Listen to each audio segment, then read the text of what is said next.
এই বিদ্যালয়ের প্রধান শিক্ষক এবং সহকারী প্রধান শিক্ষক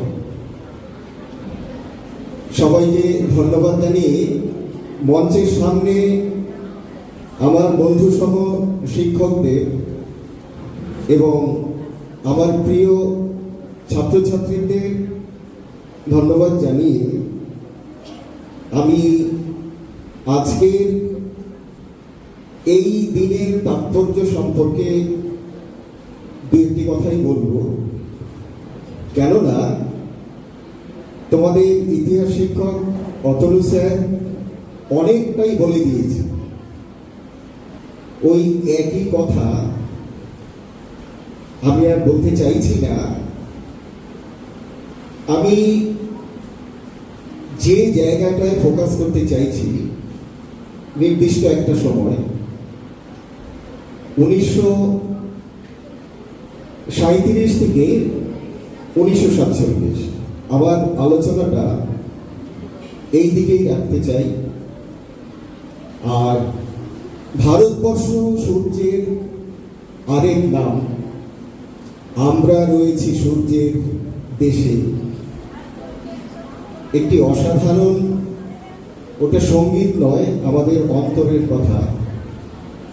ভারতবর্ষের অনেক নদী, অনেক পাহাড় আজ আমাদের দেশে নেই। কেন? প্রশ্ন জাগে মনে, কেন নেই? জাগা উচিত। তার কারণ 1947-এ দেশভাগ, আমাদের এই অখণ্ড বাংলার একটা বিরাট অংশ আমরা হারিয়েছি 1947-এর 20শে জুন। এই বঙ্গ আমাদের ছিল। কেন হারিয়েছি সেই কথাগুলো স্যার বলেছেন। তোমাদের আমি শুধু কতগুলো তথ্য বা ইনফরমেশন জানাতে চাই। এই আলোচনাটা বোঝার জন্য তোমাদের কিছু সংগঠনের নাম আমি আগে জিজ্ঞেস করি, তোমরা জানো কিনা। তোমরা জাতীয় কংগ্রেসের নাম শুনেছ? কবে প্রতিষ্ঠা হয়েছিল জানো? আচ্ছা, আমি বলে দিচ্ছি, 1885। এই সংগঠনের উদ্দেশ্য ছিল একটা অখণ্ড ভারতবর্ষ তৈরি করা। এর পাশাপাশি তোমরা আরো একটি সংগঠনের নাম তোমাদের জানা উচিত, না জানলে আলোচনাটা বুঝতে পারবে না। সেটা হচ্ছে মুসলিম লীগ। নাম শুনেছ? আমি বলে দিচ্ছি, 1906-এ মুসলিম লীগ তৈরি হয়েছিল, যাদের উদ্দেশ্য ছিল মূলত মুসলিমদের স্বার্থ রক্ষা করা। তার পাশাপাশি আরো একটি সংগঠন, হিন্দু মহাসভা। নাম শুনেছ? জানো না, আমি বলে দিচ্ছি। 1915-তে হিন্দু মহাসভা তৈরি হয়, মূলত হিন্দুদের স্বার্থ রক্ষার জন্যই এই সংগঠন তৈরি হওয়া। তার পাশাপাশি আরো একটা সংগঠনের কথা তোমাদের জানা দরকার। সেটা হচ্ছে একে ফজলুল হকের কৃষক প্রজা পার্টি, যেটা 1929-এ তৈরি হয়েছিল, মূলত দুই বাংলারই কৃষকদের স্বার্থ রক্ষার জন্য। এবং এই কৃষক কারা?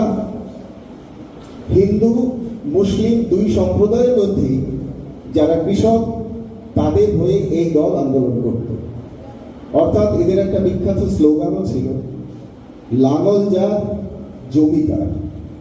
এই আরো একটা দল সম্পর্কে জানা দরকার, CPI, communist party of India.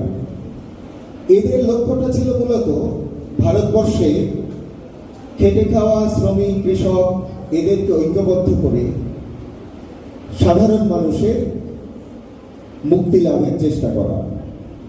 যদিও ভারতের রাজনীতিতে তাদের অবদান শেষের দিকে, অর্থাৎ 1930-40-এর দশকেই মুখ্য ভূমিকায় না থাকলেও যথেষ্ট একটা ভূমিকা তারা পালন করেছিলেন। এই দলগুলি সম্পর্কে না আইডিয়া থাকলে তোমরা আজকের আলোচনাটা বুঝবে না। দেশভাগ একটা মর্মান্তিক, আমাদের জীবনে কি ভয়ঙ্কর ছিল। একটা ছোট ছেলের কথা দিয়ে আমি আমার আলোচনাটা শুরু করি।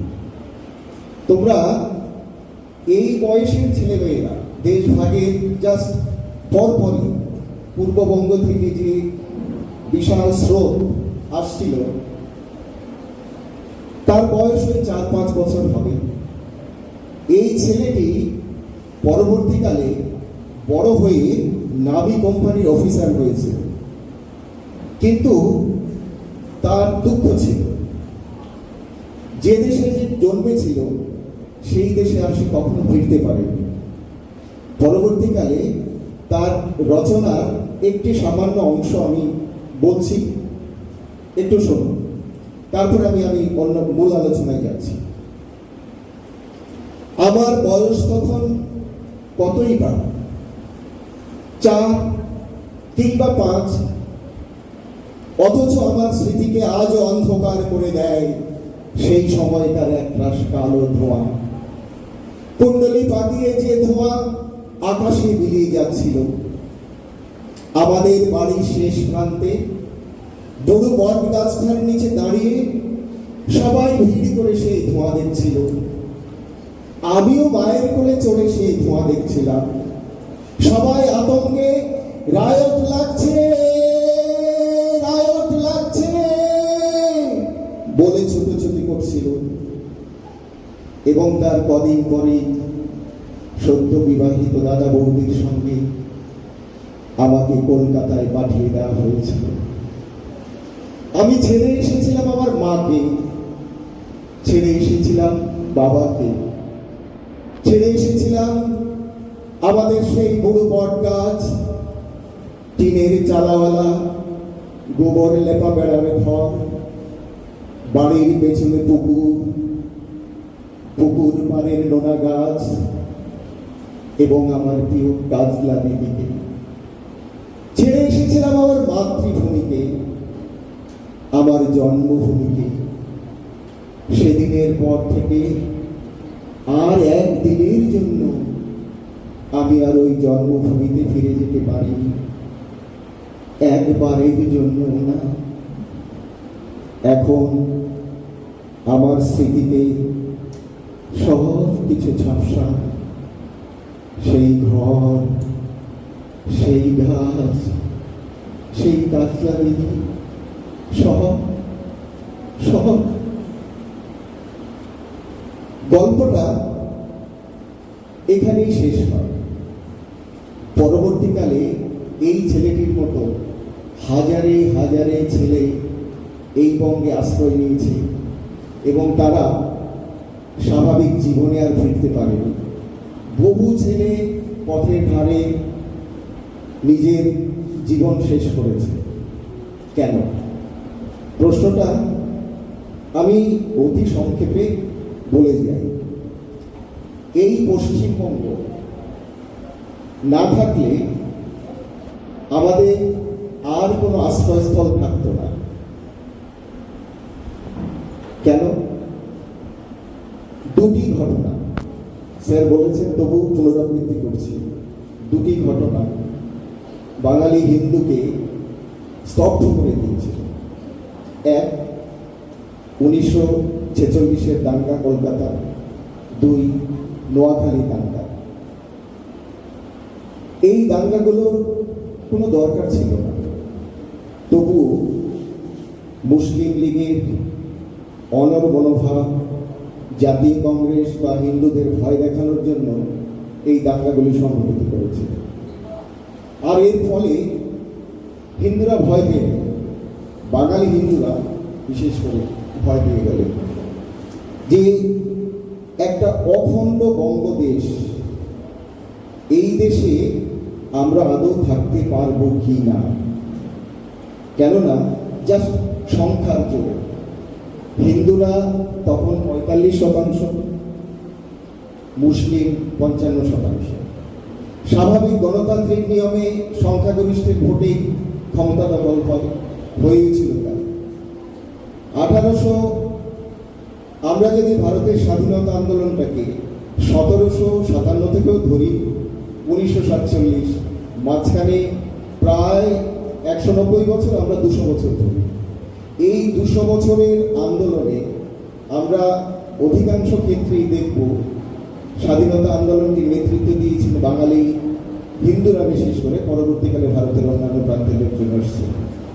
কিন্তু 1937-এর পরে যে নির্বাচন, ব্রিটিশ সরকারের চক্রান্তে সাম্প্রদায়িক বাটোয়ারা, 1932, 1935-এ ভারত শাসন আইন, তার পরিপ্রেক্ষিতে 1937-এ যে নির্বাচন, গোটা ভারতবর্ষে প্রাদেশিক কাউন্সিলে যে নির্বাচন, সেখানে জাতীয় কংগ্রেস 8টা রাজ্যে সংখ্যাগরিষ্ঠতা পায়। মুসলিম লীগ কোনো রাজ্যেই সংখ্যাগরিষ্ঠতা পায়নি। পশ্চিমবঙ্গে অখণ্ড ভারতবর্ষ, পশ্চিমবঙ্গের কথা আমি বারবার বলেছি, তখন তো পশ্চিমবঙ্গ নয়, অখণ্ড বাংলা। একটু ভলিউমটা একটু তিনি কমিয়ে দাও। অখণ্ড বাংলা, এই অখণ্ড বাংলাতে মুসলিম লীগ যে নির্বাচন 37 হলো, সেখানে মুসলিম লীগ পেয়েছিল 40, কৃষক প্রজা পার্টি স্যার একটু 36 না, কৃষক প্রজা পার্টি 36, আর কংগ্রেস একাই পেয়েছিল 50। ফলে কংগ্রেস কিন্তু এখানে সংখ্যাগরিষ্ঠতা পেল না। আর গণতন্ত্রের সংখ্যাগরিষ্ঠ না থাকলে কোয়ালিশনে যেতে হয়, এটাই তো নিয়ম। তো কংগ্রেস এই জায়গাটা একটা ঐতিহাসিক ভুল করেছিল। যদিও স্যার বলেছেন ওদের নীতি ছিল আমরা সংখ্যাগরিষ্ঠ না হলে কারোর সঙ্গে কোয়ালিশন করতে পারবো না বা করবো না, কিন্তু বাস্তব পরিস্থিতিটা মেনে নিলে আজকে বাংলার ইতিহাসে এরকম নাও হতে পারত। ওই দিন একে ফজলুল হক বারবার চেয়েছিলেন কংগ্রেস তাকে সাহায্য করবে, তাহলে মুসলিম লীগ তার সঙ্গে আসতে পারত না, মুসলিম লীগের সঙ্গে কোয়ালিশন করার তার দরকারই পড়তো না। কিন্তু দুর্ভাগ্য হলো সত্যি কংগ্রেস সাহায্য করেনি। ফলে ফজলুল হককে বাধ্য হয়ে আপনার মুসলিম লীগের সঙ্গে কোয়ালিশনে যেতে হয়। ফলে মুসলিম লীগ পুরোপুরি একটা সাম্প্রদায়িক দল এবং হিন্দু বিদ্বেষী, হিন্দু বিরোধী। কিন্তু একে ফজলুল হকের দল, আমি আগেই বলেছি, পুরোপুরি ধর্মনিরপেক্ষ ছিল। তার সংবিধান, পার্টির যে সংবিধান, সেই সংবিধান পুরোপুরি ধর্মনিরপেক্ষ।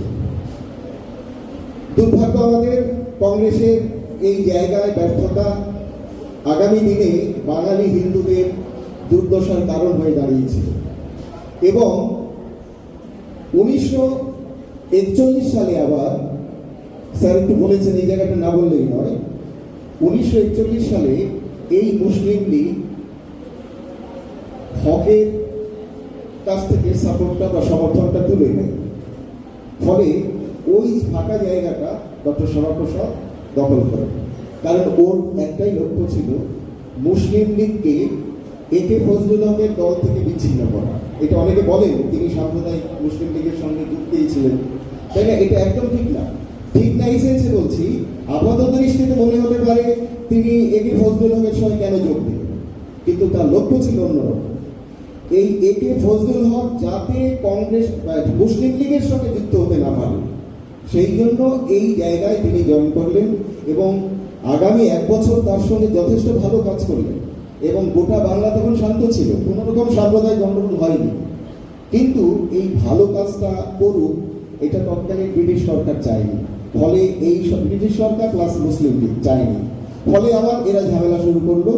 ফলে বাধ্য হয়ে তিনি আবার 1941-এ এই দল ছেড়ে চলে এলেন। এবার ফাঁকা জমি পেয়ে গেল মুসলিম লীগ। ফজলুল হকের দলকে বাধ্য করলেন তাদের সঙ্গে মিশে যেতে। একে ফজলুল হক 1941-এর পরপরই নতুন মুসলিম লীগের সঙ্গে তার নিজের দলকে একদম মিশিয়ে দিলেন। অর্থাৎ একে ফজলুল হকের নিজস্ব দল আর বলে কিছু থাকলো না, তিনিও মুসলিম লীগের সঙ্গে নিজেকে বিলীন করে দিলেন। এর ফলে কি হলো? তৎকালীন বাংলার প্রধানমন্ত্রী বলা হতো সুরাবর্তী। এই সুরাবর্তী একেবারে পুরোপুরি বাংলা কবজা করে নিল, যার পরিণাম 16ই আগস্ট ডিরেক্ট অ্যাকশন। মুসলিম লীগ কংগ্রেসকে ভয় দেখাতে হবে, ডিরেক্ট অ্যাকশন। ডাক দিলেন, কলকাতার রাজপথ হিন্দুদের রক্তে ভেসে গেল। এবং শুধু তাই নয়, ওই সময় হিন্দু অফিসারদের তিনি আগে ছুটি দিয়ে দিলেন। কত বড় ষড়যন্ত্র! হিন্দু পুলিশ অফিসার যারা ছিলেন তাদেরকে ছুটি করে দিলেন। পরপর দুদিন হিন্দুরা নির্বিচারে মার খেলেন, ভয় পেয়ে গেলেন। পরবর্তীকালে প্রতিরোধ গড়ে তুললেন হিন্দুরা। আমরা জানি গোপাল পাঠাবলির গোপাল মুখার্জির নেতৃত্বে হিন্দুরা যখন প্রতিরোধে নামলো তখন তিনি আবার ঘাবড়ে গেলেন। তিনি মানে সুরাবর্তী ঘাবড়ে গিয়ে তিনি পুলিশ নামালেন তখন 2-3 দিন পর। তো পরিস্থিতি যখন এইরকম, তার কয়েক সপ্তাহ পরে নোয়াখালীতে, দুটো ঘটনার কথাই বলছি, কলকাতার এইটা বললাম আর নোয়াখালীটা বলি। নোয়াখালীতে তখন হিন্দুদের সংখ্যা ছিল মাত্র 20%। সেখানে দাঙ্গা করার কোনো মানে ছিল না, কিন্তু কি বিভৎস অত্যাচার নোয়াখালীতে হলো, সেটা থেকে গান্ধীও ভয় পেয়ে গেল।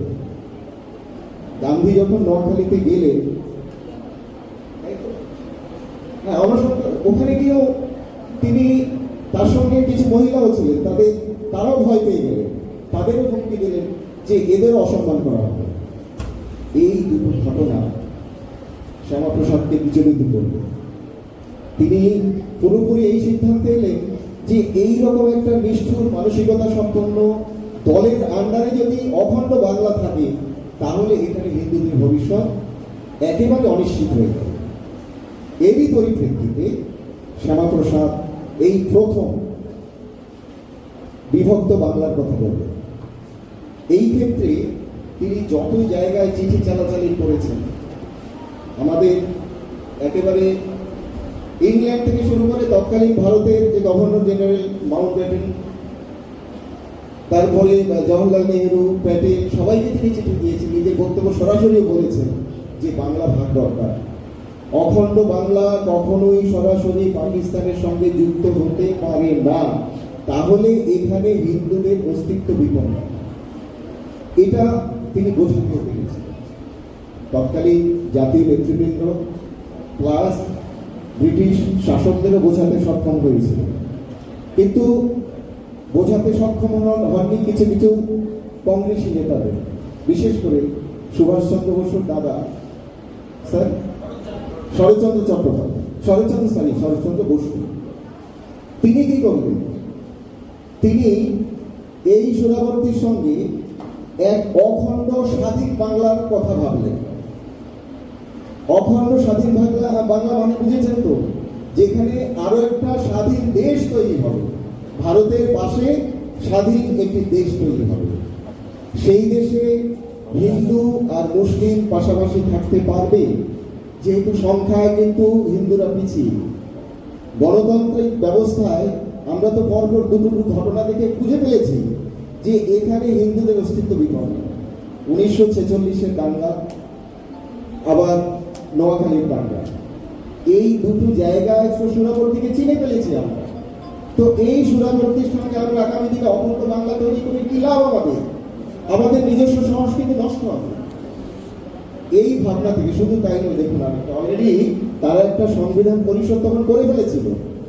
অখণ্ড বাংলা নামে যে দেশটা তারা তৈরি করতে চাইছে, সেই দেশের একটা সংবিধান পরিষদ তারা তৈরি করেছিল। কি সেখানে 30 জনের একটি কমিটি হয়েছিল। সেই কমিটিতে 16 জন মুসলিম, 14 জন হিন্দু। এই নিয়ে যে সংবিধান পরিষদ, সেই সংবিধান পরিষদে চিরকাল যতদিন অখণ্ড বাংলা থাকবে, প্রধানমন্ত্রী কিন্তু মুসলিমই হবে। দেখুন ভাবনাটা, দেখুন মানে দেশ ভাগ করা, অখণ্ড দেশ গণতন্ত্রের মাধ্যমে তৈরি হতে যাচ্ছে, সেখানে গণতান্ত্রিক ব্যবস্থাটা রাখলো। বলা হয়েছে আগামী এই অখণ্ড বাংলা যখনই তৈরি হয়ে যাবে সর্বসময়ে একজন মুসলমানই হবে বাংলার প্রধানমন্ত্রী। তো স্বাভাবিকভাবেই এই ধরনের প্রস্তাব শ্যামাপ্রসাদ গ্রহণ করেননি এবং তার অপরিসীম চেষ্টায় আমরা দেখেছি জাতীয় নেতৃবৃন্দ, আন্তর্জাতিক নেতৃবৃন্দ সম্মত হয়েছে ভাগ করা, দেশ ভাগ করা, বাংলা ভাগ করে দেশ ভাগ মানে বাংলা ভাগের সঙ্গেই যুক্ত। তার পাশাপাশি তিনি আরো একটি কাজ করেছিলেন, সেটা হচ্ছে সাধারণ মানুষ, নেতাদের তো বুঝিয়ে ফেলেছে, নেতাদের তো বোঝানো গেল যে দেশ ভাগ করাটা, কিন্তু দেশ ভাগের বলি যারা হবে সেই সাধারণ মানুষ কি শুনবে এগুলো? নেতারা ঘরে বসে দেশ ভাগ করার সমস্ত কিছু ঠিক করে ফেলেছেন, দেশ ভাগ হবে, কিন্তু সাধারণ মানুষ বুঝবে? তাহলে এই সাধারণ মানুষকে বোঝানোর দায়টাও তিনি নিলেন নিজের কাছে। গোটা ভোট থেকে ৭৬টা জনসভা করলেন, সক্ষম বলেন যে আমরা যদি এই বঙ্গ সরাসরি পাকিস্তানে চলে যায়, এখানে আমাদের অস্তিত্ব বিপন্ন, এখানে থাকতে পারবো না। তার পাশাপাশি তিনি এও ঘোষণা করলেন যে আগামী দিনে যদি দেশ ভাগ হয়, সেই দেশ ভাগটা ম্যাক্সিমামটা পূর্ববঙ্গের, পশ্চিমবঙ্গটা তো থাকলোই, উদ্বাস্তু স্রোতটা আসবে পূর্ববঙ্গ থেকে নাকি? যেহেতু আজকে পূর্ববঙ্গ যেটা তৎকালীন পূর্ববঙ্গ, আজকের বাংলাদেশ, তাহলে উদ্বাস্তুর স্রোতটা পূর্ববঙ্গ থেকে আসবে। এই পূর্ববঙ্গ থেকে আগত উদ্বাস্তুদের জন্য কি ভাবনা চিন্তা, সেটাও তিনি প্রায় করে ফেলেছিলেন। ফলে 20শে জুন এত দৃঢ়তার সঙ্গে তিনি বাংলা ভাগ করার পক্ষে ভোট দিলেন। ভোটাভুটির রেজাল্ট স্যার বলেছেন যে ৫৮ আর ২১ ভোটে 20শে জুন যে আমাদের যে প্রাদেশিক আইনসভা কলকাতায়, এই প্রাদেশিক আইনসভাতে ৫৮-২১ ভোটে বাংলা ভাগের পক্ষে ভোট দিলেন। শুনতে ভালো লাগে যে ওই দিন সিপিআইএম প্রতিনিধি ছিলেন জ্যোতি বসু, তিনিও ভারত পার্টি গাইডলাইনের বাইরে এসে তিনি বঙ্গভঙ্গের বঙ্গ যে বিভক্ত তার পক্ষে ভোট দিয়েছিলেন। কিন্তু দুর্ভাগ্য হলো সত্যি এই ভদ্রলোক ১৯৯৮ সালে যতদূর মনে করে বলে একটি গ্রন্থ লিখেছিলেন, সেখানে তিনি এই ঘটনাটা পুরোপুরি অস্বীকার করেছেন যে আমি সেদিন ভোট দিইনি, ভোটদানে বিরত ছিলেন। আসলে উনি যে কাজটা করে ফেলেছিলেন এটা পার্টি চায়নি, পার্টির গাইডলাইনের বাইরে গিয়ে ভোটটা দিয়েছে। পরবর্তীকালে তার দল থেকে অনেক চাপ এসেছিল যে আপনি ভোটটা কেন দিলেন। সেই জন্য একটা বই লিখে তিনি তার এই পাপের প্রায়শ্চিত্ত করেছেন যে আমি সেদিন ভোট দিই। যদিও সরকারি নথিপত্র সবকিছুতেই প্রমাণিত সেদিন জ্যোতি বসু বঙ্গভঙ্গের পক্ষে ভোট দিয়েছিলেন। যাই হোক, শেষ পর্যন্ত বঙ্গভঙ্গ হল। কিছুক্ষণ আগে এই যে উদ্বাস্তু স্রোত, 20শে জুন বঙ্গভঙ্গ কমপ্লিট। এবার সীমানা নির্ধারণ ব্যক্তি যে ভদ্রলোক কোনোদিন ভারতবর্ষে আসেননি আগে, এমনকি তিনি ভারতবর্ষের মানচিত্র সম্পর্কেও তার কোনো ধারণা ছিল না, এমন একজন অনভিজ্ঞ লোকের হাতে দেশ ভাগের দায়িত্ব দেওয়া হবে। ফলে যা হওয়ার তাই হবে। বহু হিন্দু প্রধান অঞ্চল চলে গেল পাকিস্তানে, আবার কিছু কিছু অঞ্চল মুসলিম প্রধান চলে গেল। আমাদের এই নদিয়া পাকিস্তানে চলে গিয়েছিল, কিন্তু পরবর্তীকালে আরো কিছু বোঝাপড়া করে আমরা এই অঞ্চলটা পেয়েছি। সৌভাগ্য আমাদের, নতুবা দুর্ভাগ্যের শিকার আমরাও হতাম। এই নদিয়াও পাকিস্তানে চলে যাওয়ার কথাই ছিল। আমরা পেয়েছি মুর্শিদাবাদ, মালদা, এই অঞ্চলগুলি পেয়েছি, নতুবা এগুলো আমাদের ছাড়তে হয়েছে অনেক। আজকের যে সুন্দরবন অঞ্চলটা, এই টোটাল এরিয়াটা হিন্দু প্রধান ছিল, অথচ মালদা মুর্শিদাবাদকে রাখতে গিয়ে এদেরকে ছেড়ে দেওয়া হলো। পার্বত্য চট্টগ্রাম পুরোটাই 95% হিন্দু বৌদ্ধ। এই অঞ্চলগুলো ছেড়ে দিতে হলো। যাই হোক, অনেক ছেলে মেয়ে একটু ইতস্তত করছে, আলোচনাটা আমি খুব গুটিয়ে আছি। দেশ ভাগ কমপ্লিট, এবার দেশ গড়ার পালা। দেশ গড়ার ক্ষেত্রে মহাত্মা গান্ধী এমন একটা ক্যাবিনেট চেয়েছিলেন যে সমাজের সব স্তরের নেতা বা নেত্রী বা সব স্তরের অংশ যেন প্রথম ক্যাবিনেটটাই থাকে, এটা মহাত্মা গান্ধীর লক্ষ্য। ফলে শ্যামাপ্রসাদ তখন হিন্দু মহাসভার নেতা, তাই না? তিনি কংগ্রেসি লিডার নন। ফলে হিন্দু মহাসভার নেতা হওয়া সত্ত্বেও তাকে প্রথম মন্ত্রিসভায় স্থান দেওয়া হয়। এবং দেখবেন যে স্যার বলেও গেছেন, তিনি বাণিজ্য মন্ত্রক পেয়েছিলেন প্রথম, শিল্প বাণিজ্য মন্ত্রক। এবং বেসিক যে কাজগুলো একটা দেশের পরিকাঠামো উন্নয়নের যে মূল ভিত্তি, সেই কাজে প্রথম তিনি হাত দেন।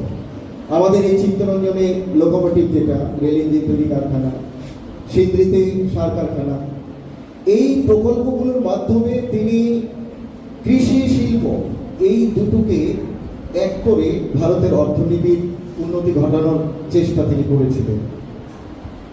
কিন্তু 1950-এর সময়টাতে এসে আবার জওহরলাল নেহরুর সঙ্গে ওর মতান্তর শুরু হয়ে যায়।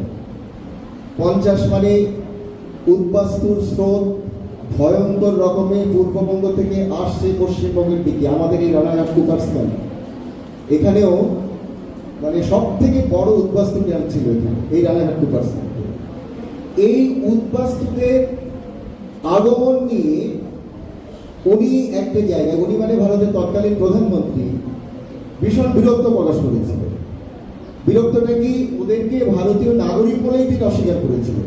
মানে বাংলাদেশ থেকে যে উদ্বাস্তু কেউ ভারতে আসছে, সেই উদ্বাস্তুরা পাকিস্তানের নাগরিক, সুতরাং ভারতে এখানে কোনো দায় নেই।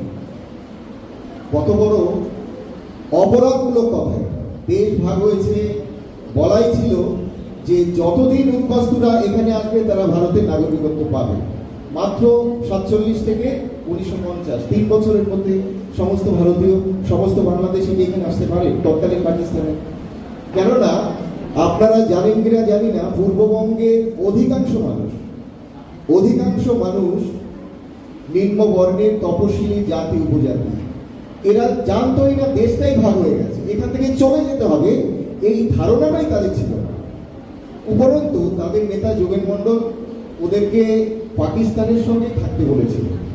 ফলে তার ভরসা তারা ওখানে থেকে গেল। কিন্তু দুর্ভাগ্য হলো সত্যি, সেই যোগেন মন্ডল পাকিস্তান ছেড়ে আবার এই রানাঘাটেরই কোনো একটা অঞ্চলে নির্জনে জীবনযাপন কাটিয়েছে। যাই হোক, আমি আবার আলোচনা একেবারে শেষের দিকে আনছি। 1950 সালে লিয়াকত আলীর সঙ্গে এই উদ্বাস্তু পুনর্বাসন বা উদ্বাস্তুর স্রোত কমানো নিয়ে যে চুক্তিটা তিনি করেছিলেন, যেটাকে লিয়াকত নেহরু চুক্তি বলা হয়, সেই চুক্তিতে বলা হয়েছিল যে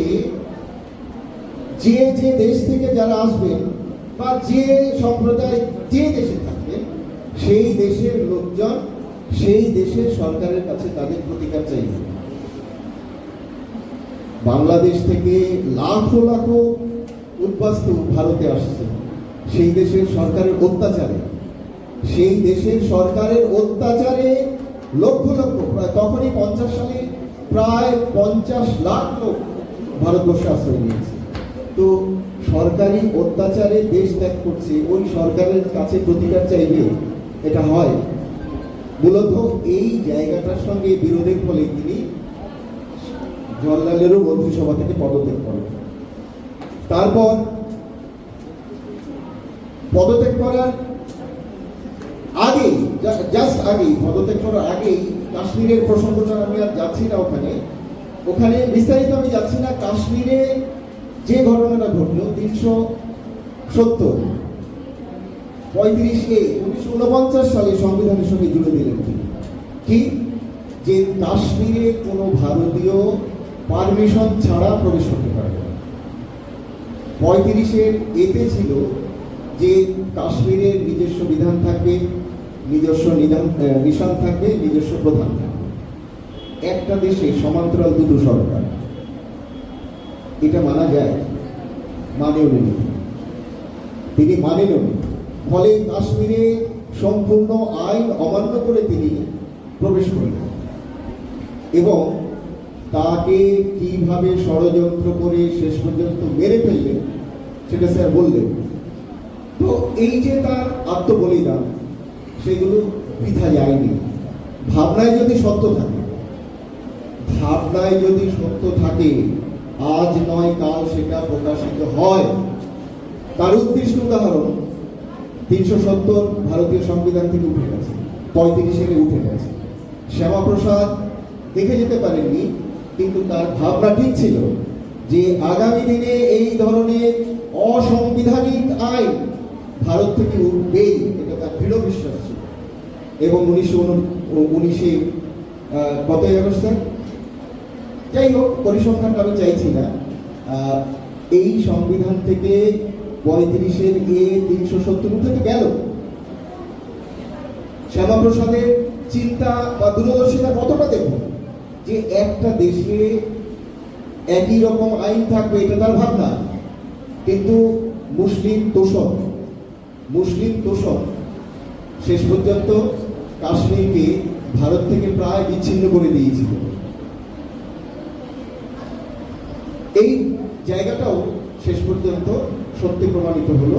শ্যামাপ্রসাদের আদর্শ আমরা বর্তমান পশ্চিমবঙ্গ সরকার, তাই তার যে চেষ্টাগুলো, সেগুলো ব্যাপক প্রসার ঘটানোর জন্যই শ্যামাপক্ষ আগামী দিনে 20 জুন আরো ব্যাপকভাবে পাড়ায় এবং বুথে প্রচার করার পরিকল্পনা গভর্নমেন্ট নিয়েছেন। আগামী 6 জুলাই তার জন্মদিন। আমরা ওই দিনও স্কুলে না হোক, পাড়ায় ওনার জন্মদিন পালন করার ইচ্ছা গভর্নমেন্টেরও আছে, আমরাও সহযোগিতা করব। আমি আবারও বলতে চাই, আমার যে আজকের সমগ্র আলোচনাটা, সেটা আমি শেষ করতে চাই। বাচ্চারা ট্রাই করেছিল সম্পাদনের কবিতাটা সুন্দর করে বলার, ওরা চেষ্টাও করেছে। আমি ওই কবিতাটাই দিয়ে আমার সমগ্র আলোচনাটা শেষ করি। কেননা ছোটদের জন্য হলো অসাধারণ ভাবনাটা লুকিয়ে রয়েছে এই কবিতাটা। অমর প্রাণ, বাংলা মায়ের দামাল ছেলে শ্যামাপ্রসাদ বীর, বক্ষে জলে জ্ঞানের প্রদীপ, দেশ প্রেমে স্থির। বাংলার বাঘ স্যার আশুতোষ, তারই তিনি ছেলে, তাই তো তেজে জ্ঞান গরিমায় দিলেন আলো জেলে। তরুণতম উপাচার্যের কঠিন যে দায় ভার, নিপুণ ভাবে সামাল দিলেন দক্ষ হাতে তার। দেশ ভাগের এই কঠিন দিনে দিলেন তিনি আশা, ভারত পেল পশ্চিমবঙ্গ, আমরা পেলাম বাসা। মন্ত্রী হয়ে অনেক কাজে দেশটা দিলেন গড়ে, দেশের জন্যই আবার তিনি সবই দিলেন ছেড়ে। কাশ্মীরের এক আধার রাতে গর্জে উঠল প্রাণ, একই দেশে দুইটি বিধান, রইবে দেশের মান। লাঞ্ছনার কারাবাসে দুঃখ ভরা রাতে জীবনখানি সঁপে দিলেন ভারত মায়ের হাতে। অখণ্ডতার স্বপ্ন বুকে অমর বলিদান, কেমন করে ভুলি তোমার মহান আত্মদান। ভারত মায়ের বীর সন্তান, সত্যে অটল প্রাণ, চিরদিনই রইবে বুকে, গাইব তোমার গান। ধন্যবাদ।